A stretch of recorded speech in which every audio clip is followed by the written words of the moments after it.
तो हम लोग फ्रिक्शन को रिड्यूस करने का तरीका सीखे। How to reduce friction. Friction कैसे रिड्यूस करते हैं ये? तो फ्रिक्शन रिड्यूस करने का तरीका होता है by the help of lubricant. Lubricant का यूज करके हम लोग फ्रिक्शन को रिड्यूस कर सकते हैं।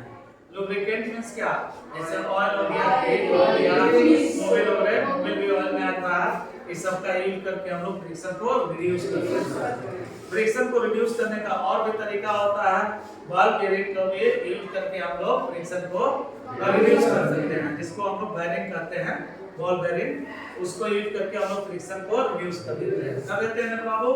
और फ्रिक्शन को रिड्यूस करने का और भी तरीका होता है, जैसे मान लीजिए कि हम बैग खींच रहे हैं, बैग सरफेस पे खींच रहे हैं, उसकी जगह पे अगर हम लोग ट्रॉली बैग को खींचे जिसमें व्हील लगा हुआ हो, तो देखते हैं कि बहुत स्मूथली चलने लगता है। तो फ्रिक्शन के कारण पहला बैग हम लोग खींच करके जो लाते हैं, खींच करके लाते हैं, वो ज्यादा आसानी से नहीं गिर पाते, जबकि ट्रॉली बैग यूज करते हैं जिसमें क्या होता है, व्हील होता है, आसानी से खींच लेते हैं। मतलब वहां पे हम फ्रिक्शन को रिड्यूस कर देते हैं between bag and ground. Bag and ground, bag means wheel and ground. बात समझ रहे हैं?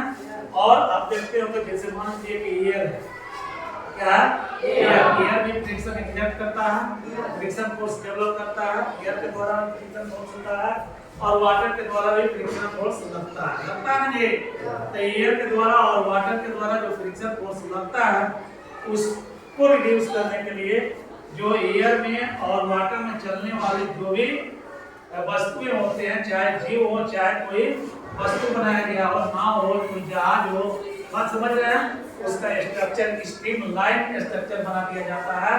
स्ट्रीमलाइन स्ट्रक्चर का मतलब होता है, स्ट्रीमलाइन स्ट्रक्चर का मतलब क्या होता है? स्ट्रक्चर का मतलब ये आगे से इसे पतला होना चाहिए और धीरे धीरे पीछे चौड़ा होना चाहिए और फिर पीछे पतला हो जाता है। लेकिन अगर मान लीजिए पीछे पतला नहीं भी होता है, अगर ऐसे भी रहता है स्ट्रक्चर, तो आप समझेंगे कि फ्रिक्शन कम होगा। बात आप समझ रहे हैं? फ्रिक्शन को रिड्यूस करने का ये सब तरीका होता है।